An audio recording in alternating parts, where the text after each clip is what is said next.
Chapitre 3. La cachette secrète.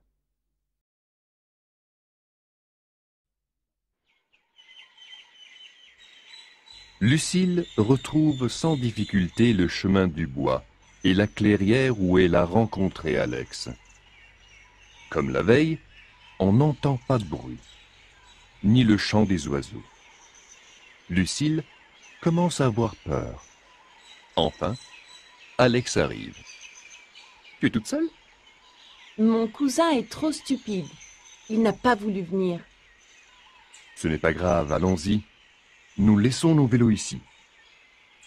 Alex marche très vite et Lucille a du mal à le suivre. La végétation est de plus en plus dense. C'est la jungle. S'exclame Lucille. Un peu de patience, nous sommes presque arrivés. Maintenant, Lucille n'a plus peur. Elle a confiance en ce garçon au sourire et au regard sincère. Tout à coup, il annonce avec enthousiasme « Nous sommes arrivés !» Il indique du doigt un arbre au feuillage particulièrement épais. Lucille, qui a l'œil vif, remarque immédiatement quelque chose. C'est ma cachette. Une cachette? Je te la montre tout de suite.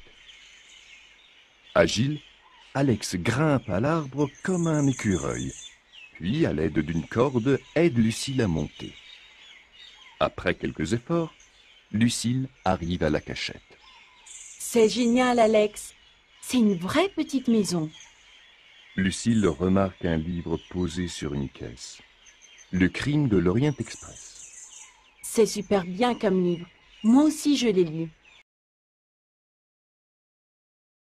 En effet, Lucille adore lire, surtout des romans policiers.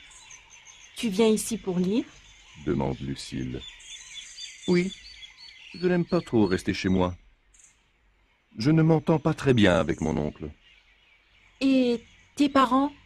Demande Lucille avec hésitation. Ils sont morts tous les deux, il y a longtemps. J'ai toujours habité chez mon oncle, mais je ne l'aime pas tellement. Alex et Lucille semblent avoir beaucoup de choses à se dire. Cet après-midi-là, ils sont restés des heures à parler comme deux vieux amis. Lorsqu'elle retrouve sa grand-mère le soir, elle lui confie qu'elle a un nouvel ami. Comment s'appelle-t-il? Il s'appelle Alex. Il habite avec son oncle dans la ferme. Oh, mon Dieu! Alex Gourvenec! La grand-mère de Lucille est très pâle. Tu ne dois plus jamais voir ce garçon.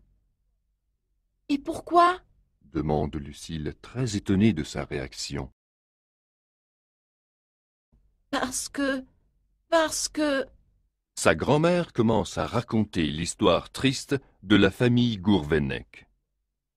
Lucille l'écoute et ne comprend pas l'attitude intransigeante de sa grand-mère envers Alex. Certes, la ferme de l'oncle d'Alex a une mauvaise réputation. C'est vrai que c'est une ferme étrange. Il y a seulement un cochon et quelques poules. On dit que c'est un lieu de rencontre pour les voleurs. L'oncle d'Alex a eu des problèmes avec la police, et au village, tout le monde l'évite. C'est la première fois que sa grand-mère lui parle aussi longtemps. Pour finir, elle lui dit « tu ne dois plus voir ce garçon. Et surtout, tu ne dois absolument pas aller à la ferme de Monsieur Gourvenec. » Lucille n'est pas du tout convaincue et ne pense pas renoncer une seule seconde à voir son ami.